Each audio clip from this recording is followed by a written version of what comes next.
Boa noite, paz, tudo bem? Quem é casado aqui, levanta a mão. Tirar uma dúvida, na hora de contar uma história, quem conta melhor do casal, a mulher ou o homem? Então já sabem quem eu vou deixar falar, né, gente? Ela é mais detalhista no assunto do que eu, senão eu vou contar o início e acabou em 2 minutos. Então deixa ela ficar à vontade com a palavra e contar mais detalhada essa história. Boa noite. Quando o pastor me fez esse convite, fiquei meio assustada, porque falar desse tema é um tema...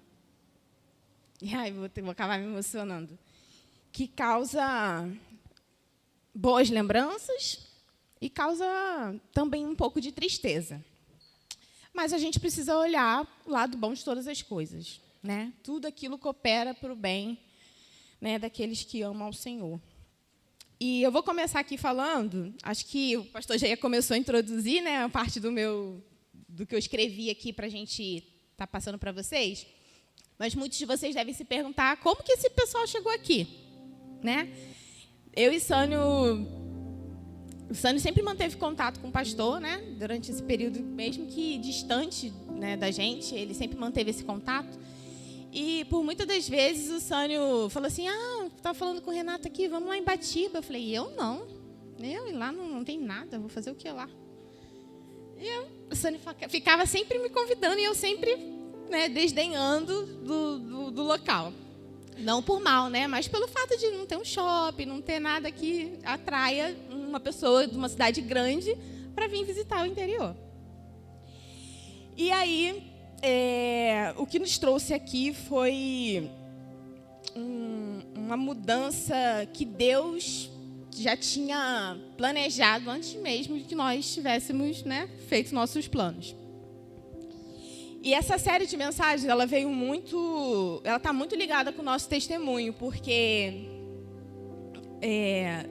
para quem não sabe, eu e Sânio, durante um tempo, vivemos no Rio de Janeiro. A gente tive uma vida normal, né, igual todo mundo tem, com dívidas, mas uma vida normal, né? Paga conta aqui, amanhã recebe ali, paga de novo, não sobra nada, né? Vida normal da grande maioria da população. E aí, em 2018, eu recebi uma proposta para sair do Rio de Janeiro, da empresa que eu trabalhava numa empresa há 12 anos, e eu recebi uma proposta para melhorar meu cargo, né? Ganhar um pouco mais. Começou aí a ganhar um pouco mais, já fiquem atentos aos detalhes. E essa proposta era para sair do Rio de Janeiro e ir para Belém do Pará. E aí nós tínhamos que largar tudo lá no Rio, família, parente, amigos, e partir para Belém do Pará. Lá eu tinha um ex-chefe que trabalhava lá, que me fez essa proposta. E eu e Sânio não pensamos 2 vezes, porque a gente quer ganhar mais, quer, né, melhorar de vida, né? E partimos para Belém do Pará. Só que antes da gente partir, eu descobri que eu estava grávida do Natan. E aí eu falei, nossa, e agora? Falei, não vou não, né? Vou ter que falar para o meu chefe lá que não tem condições de eu ir. Eu estou grávida, vou chegar lá, vou ter um neném, daqui a pouco vou ter que entrar de licença maternidade, vou deixar ele na mão. E quem é que quer uma grávida? Parando para pensar na empresa, né? Nesse caso. E eu conversei com ele, eu falei, olha, pastor, o Douglas, eu não tenho como ir mais, descobri que estou grávida. Aí ele falou, mas qual o problema? Eu falei, eu vou te atrapalhar e tudo mais. E aí ele falou, não, você não vai atrapalhar em nada. Por mim, você pode vir, se você tiver disposição para vir. E fiz minhas malas e fui para Belém do Pará. Natan nasceu lá, Natan é paraense, para quem não sabe, não é carioca. E ficamos em Belém do Pará durante 2 anos e meio. Quando minha mãe se acidentou, e aí quebrou a patela, teve que fazer uma cirurgia, ela era quem olhava meus filhos, e aí eu, conversando com o Sânio, um amigo nosso, tinha um projeto, e ele fazia direto proposta para o Sânio para voltar para o Rio, para a gente ajudar ele nesse projeto. E aí a gente começou a fazer os cálculos, não sei o quê, jogava, né? E aí, vamos. Só que eu não queria voltar para o Rio transferida pela empresa. Eu conversei com o meu chefe, pedi para ele me mandar embora. 12 anos de casa. Meu chefe falou, você tem certeza, Fernanda? Eu falei, não fica perguntando, não. Se tu perguntar, eu vou ficar com dúvida. É isso, eu preciso voltar. e vamos embora. Ele contou lá a minha história para a diretoria da empresa e conseguiu o meu desligamento com todos os direitos, né, com fundo de garantia e tudo mais. E voltamos nós para o Rio, com uma mão na frente e outra atrás, em termos, né, porque a gente tinha um plano para seguir. E aí, durante esse plano, a parte de fundo, essas coisas, a gente foi se mantendo com esse valor até conseguir engatar no projeto. Engatamos no projeto. E aí, Sânio entrou numa área que ele nunca tinha trabalhado, que era a área comercial. E aí, já um grande desafio, porque trabalhar na área comercial não é para qualquer um. Trabalhar no comercial tem que rebolar, ainda mais quando você tem que bater meta, né? E ele tinha muitas metas para se bater. Eu falei, não, você vai conseguir, eu te ajudo. Tu tá aí de frente e eu vou por trás aqui fazendo, né? Sou mais comunicativa e a gente vai dar um jeito. Começamos a ganhar muito dinheiro. Muito dinheiro. E cada vez que a gente ganhava dinheiro, a gente queria ganhar mais. Quando a gente achava que tinha 5 mil na conta, queria mais. Queria 10, queria 20, queria 30, queria 50. E a gente foi fixados no dinheiro. Vamos ganhar dinheiro, vamos mudar de vida, vamos ser ricos. Né? Vamos ter as coisas que a gente precisa. Ganhamos muito dinheiro. Deixa eu dar uma olhada aqui, porque eu estou resumindo, porque tem um tempo, né? E a história é um pouco grande. Nesse período que nós ganhamos muito dinheiro, nós nos mudamos para um bairro nobre no Rio. Chegamos a morar numa casa que tinha 8 banheiros. Era só eu, Sânio, minha mãe e os meus 2 filhos. Para que 8 banheiros? Piscina, churrasqueira. Era churrasco todo final de semana. Era shopping, era restaurante caro, que a gente passava débito sem nem ver quanto que deu a conta. Éramos dizimistas, por incrível que pareça. A gente era dizimista, ganhávamos bem e éramos dizimistas. Sendo que, nesse período que nós ficamos, né, com uma condição boa, se nós íamos numa igreja, era uma vez no mês. Porque a igreja que a gente frequentava era distante do bairro que a gente morava. Então, era mais ou menos 1 hora de viagem. Muito trânsito, não vou hoje não sei o quê, vou ficar em casa. E nós, ainda assim, éramos dizimistas. Sempre que tinha um amigo que precisasse, a gente fazia um pix. Toma aqui, 50 reais, 200 reais, uma compra, toma aqui. A gente era liberal, vamos assim, né? A gente tinha uma boa... um termo que vocês usaram no domingo, quando a gente era generoso. E aí, se vocês pararem para observar, eu vou fazer um parênteses aqui, nós éramos dizimistas, éramos generosos. Alguns dos itens que nós já viemos abordando aqui nos últimos cultos. E aí, o que eu pensava? Não, eu estou certinha, estou dando a parte do que pertence ao Senhor, né? E está tudo certo. E aí, deixa eu só ver aqui, tínhamos 2 carros. Cada Sânio andava com um, eu andava com o outro. Meus filhos estavam nos colégios onde tinha filho de jogador de futebol estudava. Então, para vocês entenderem, por que eu estou falando isso? Não é para dizer que a gente era rico, tinha isso, tinha aquilo. É para vocês entenderem o que aconteceu, o que o dinheiro fez com a nossa vida. Porque muitas das vezes a gente acha que o simples fato de ser dizimista está tudo certo. E aí, quando chegar no momento aqui da história, vocês vão entender. E eu me fiz, fazendo esse relato, né, fazendo uma retrospectiva, eu fiz a pergunta aqui para mim mesma. Aonde Deus estava nesse momento? Sim, o Senhor estava em segundo plano. O Senhor, nesse momento da nossa vida, Ele não era a nossa prioridade. Orar... A gente orava, mas o quê? De manhã, uma vez de manhã, outra de noite. Não havia relacionamento com o Pai. E o dinheiro, infelizmente, ele faz isso. Eu, nessa época, eu achava que o dinheiro não era o meu Senhor. Até pouco tempo atrás eu tinha essa convicção que o dinheiro não foi meu Senhor. Tanto que quando a gente começou a perder, eu falava, Senhor, por que eu estou perdendo? A gente está perdendo tudo. Por quê? Sempre dizimei. Sempre devolvi o que era teu, sempre ajudei, sempre... O que está acontecendo? A gente começa a se perguntar por que aquilo, você está passando por essa situação. E por muitas das vezes eu me fiz essa pergunta.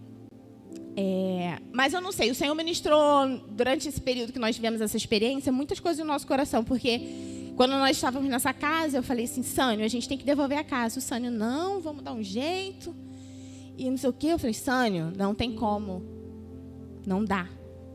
O valor do aluguel não dá. A gente precisa devolver essa casa. E aí, às vezes, a gente fica se perguntando, porque a gente fica com vergonha. Imagina, a pessoa estava lá cheia de dinheiro, agora está pobre. Né? O que as pessoas vão falar de nós? Por que eles estão passando por isso? E aí eu falei, Sânio, vamos devolver? O Sânio, não. Eu falei, vamos. Pode ligar que a gente vai devolver, vamos procurar outra casa e vamos voltar para outra casa. Vamos para uma casa mais barata. Vamos sair desse bairro, porque esse bairro não tinha como continuar morando lá. E assim fizemos. Voltamos para Campo Grande, onde era o nosso bairro de origem. E ainda assim nós tivemos a loucura de alugar uma casa acima das nossas condições, porque ainda críamos que tudo se resolveria. Só que dentro desse período, eu esqueci de falar para vocês, que esse projeto que nós nos envolvemos com um amigo nosso, tinha muita gente cristã, muita gente. A igreja, o local era quase todo mundo era cristão. E aí, como todo mundo começou a passar pelo mesmo problema, nós nos reunimos, eram umas 20 pessoas. Nós nos reuníamos na casa de uma das pessoas e clamava. Orando, como se assim, fosse, vamos orar todo mundo junto, que a gente vai resolver o problema e vai todo mundo voltar para a sua realidade, vai ficar tudo bem. E aí nós nos reunimos todos os dias. Era todos os dias. Nós íamos, ficávamos uma hora, às vezes saía meia-noite, a gente ficava incansavelmente ali clamando, e a gente clamava por esse amigo nosso, pelo projeto, clamava, Senhor, tem misericórdia, o que está acontecendo? E clamando. Crendo que o Senhor faria. Porque Ele faz. Ele faz. Poderia ter nos deixado perguntando assim, Senhor, por que o Senhor não fez? Porque Ele tem um propósito para tudo. Eu precisava estar aqui hoje para testemunhar, para falar para vocês sobre isso. Quando essa série chegou, eu falei assim, meu Deus. Esse negócio vai ser para concretizar, para botar um ponto final nessa história. E aí, o dinheiro fez com que nós começássemos a priorizar as coisas do dinheiro e o Senhor ficasse meio que de escanteio. Né? E aí começamos a perder tudo, dificuldade. Fomos para essa casa. Quando chegamos nessa casa, não ficamos acho que nem 3 meses. Nessa casa, eu falei, Sânio, temos que devolver essa casa. A gente não vai poder ficar aqui. O Sânio, meu Deus, eu falei, meu Deus, nós vamos ter que sair daqui. E fomos nós morar num apartamento de 2 quartos, apertado, aqueles apartamentos do Rio, da MRV, são um cubículo, acho que é 40 metros quadrados, com um banheiro. E morávamos eu, minha mãe e as crianças. Minha mãe ficava num quarto, a gente no outro, e as crianças dormiam na sala. Olha a situação. E nesse período todo, nenhum momento eu fiquei assim, meu Deus, e agora? Vergonha. Não, eu fiquei de boa. Eu estava mais tranquila em saber que eu estava regredindo, mas que eu ia cumprir com as minhas obrigações. Pagando as minhas contas, pagando cartão de crédito. Porque eu não tenho cartão de crédito. Na época tinha, né? Mas acabou que estourou tudo. Enfim, um problemão, uma bomba. Mas eu tinha o cartão da minha mãe, que eu tinha que arcar com aquela responsabilidade, porque minha mãe, uma senhora aposentada, nunca teve nome sujo. E não ia ser eu que ia fazer ela passar essa vergonha. E aí, não sei se, acho que não só aconteceu comigo e com o Sânio, mas eu acredito que acontece com a grande maioria dos casais. Toda crise financeira, ela gera problema no relacionamento. E nesse período, foi um período muito crítico. Foi um período que eu e Sânio quase nos separamos. Porque, infelizmente, o dinheiro, ele move. Ele desestabiliza. Ele causa na gente intrigas. Por mais que a gente é companheiro um do outro, a gente tem quase 20 anos de relacionamento, ainda assim o dinheiro mexe com a gente. E aí, nesse período, nós passamos por uma crise muito grande. E aí, tem uma parte aqui que até que eu coloquei, que é aí que a gente lembra do Senhor, né? O dinheiro foi embora, saiu por uma porta, saiu por outra janela. E aí que a gente lembra que a gente tem um Deus que não nos abandonou nunca. E aí, foi no período que eu acho que eu vi Sânio mais perto do Pai, assim, sabe? Foi o período que Sânio ia no monte, orava, clamava pelo nosso casamento. Em momento nenhum, nós largamos a mão do outro.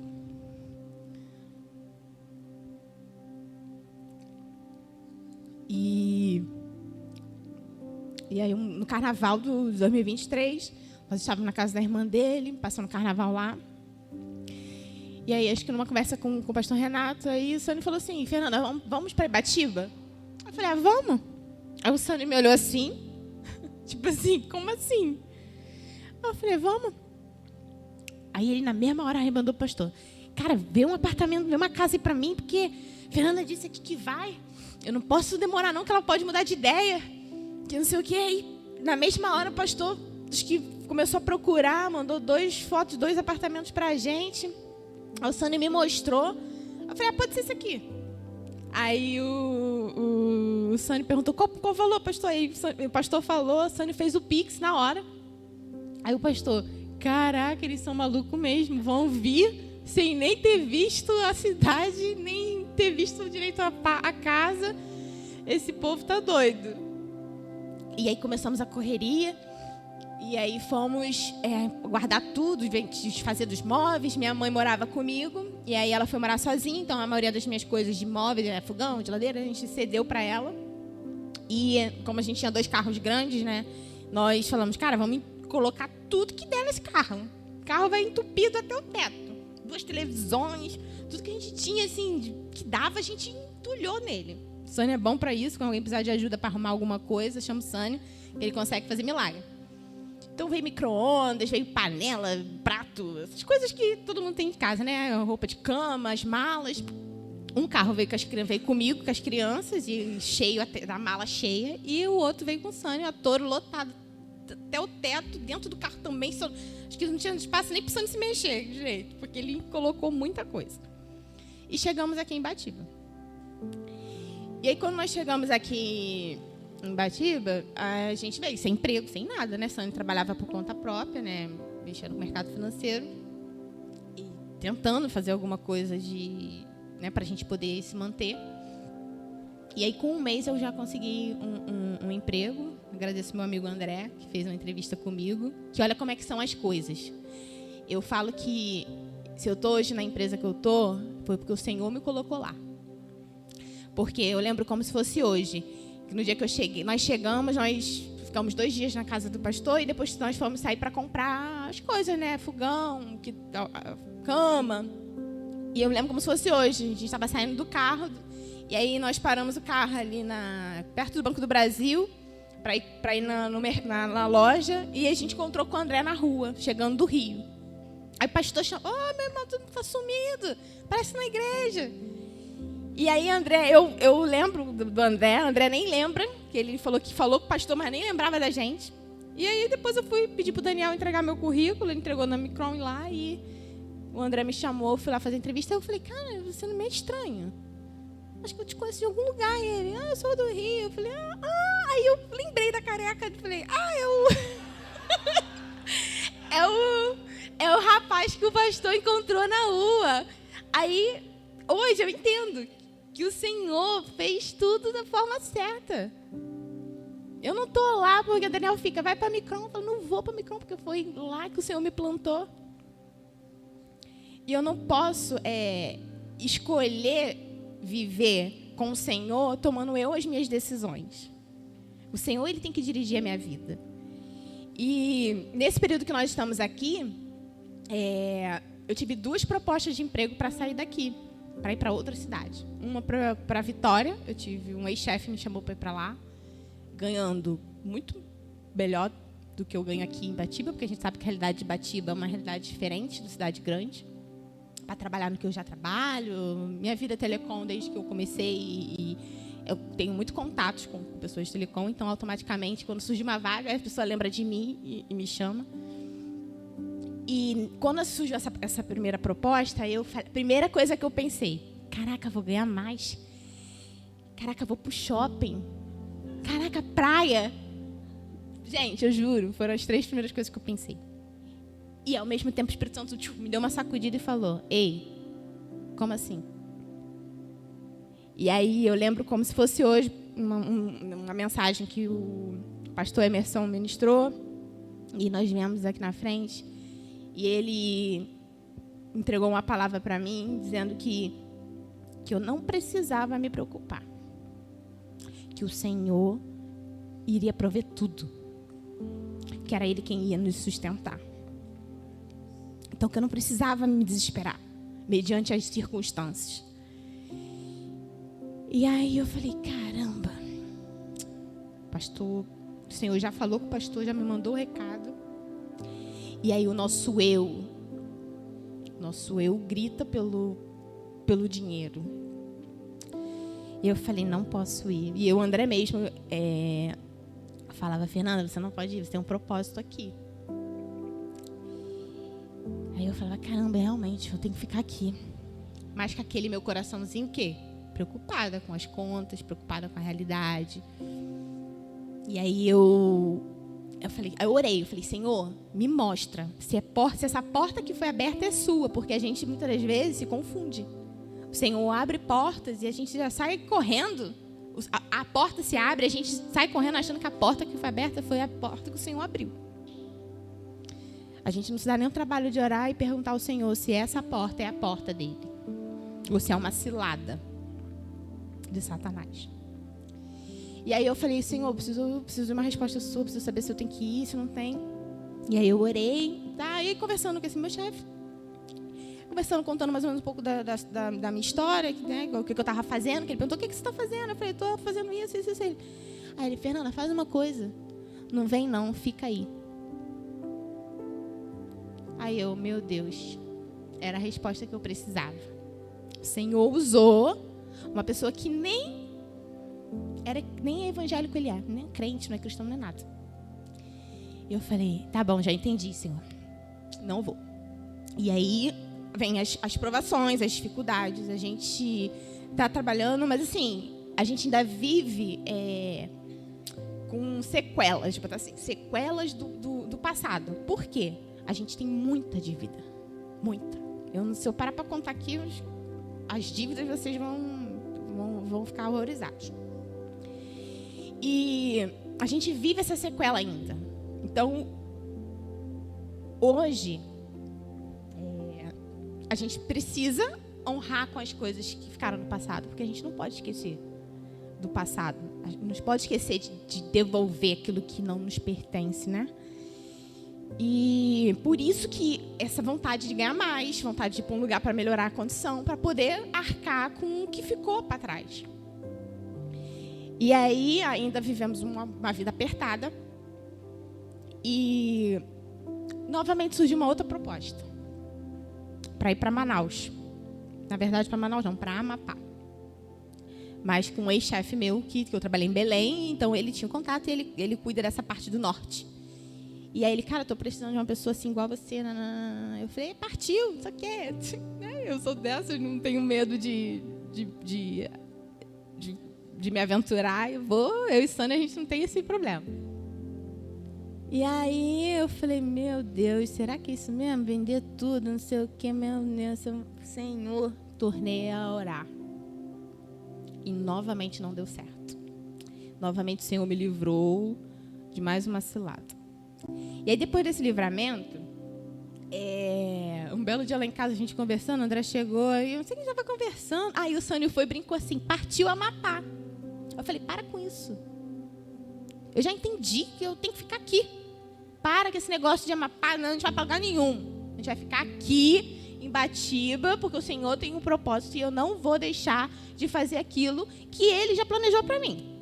Se eu tiver que ganhar um salário mínimo, eu vou ganhar um salário mínimo para sempre e está tudo bem. Ele disse para mim que nada ia me faltar. Gente, toda vez que me bate o desespero, a Lau sabe, tá ali do meu lado, trabalha comigo de lado a lado ali. Ela sabe que às vezes eu me pego desesperada, mas aí eu me apego nessa palavra.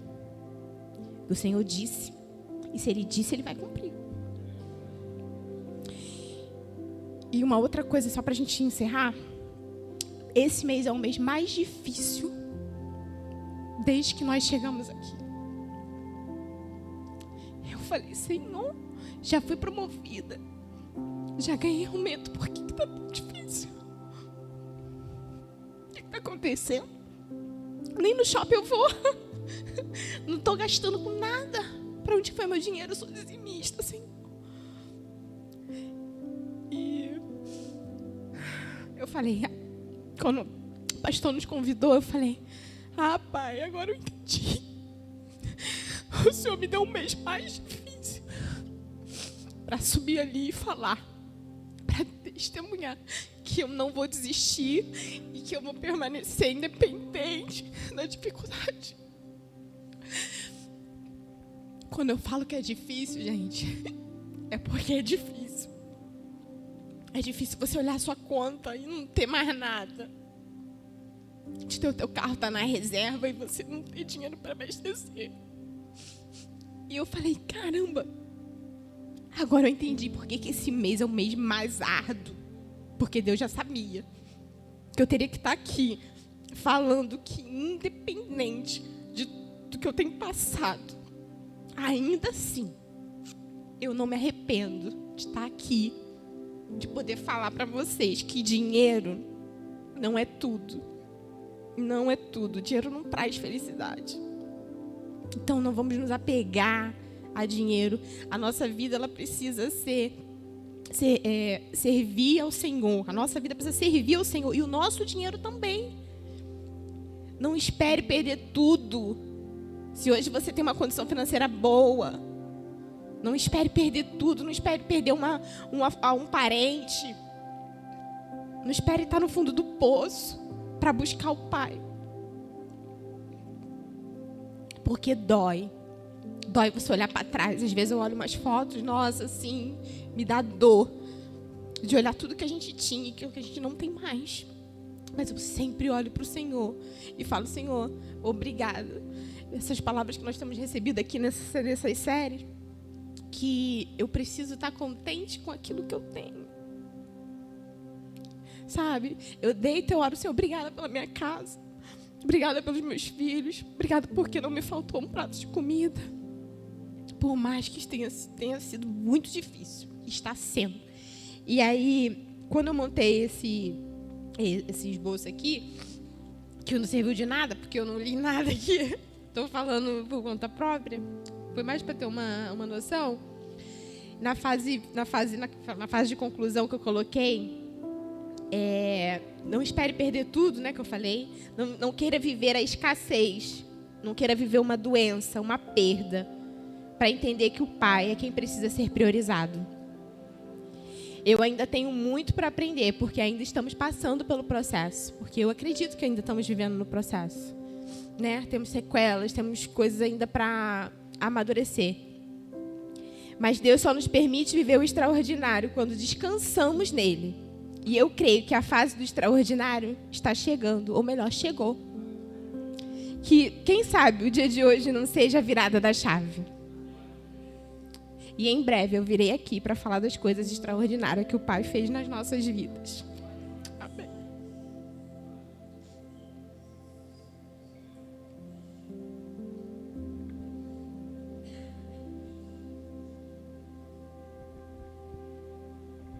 Vem cá, Sânia. Fique de pé, querido.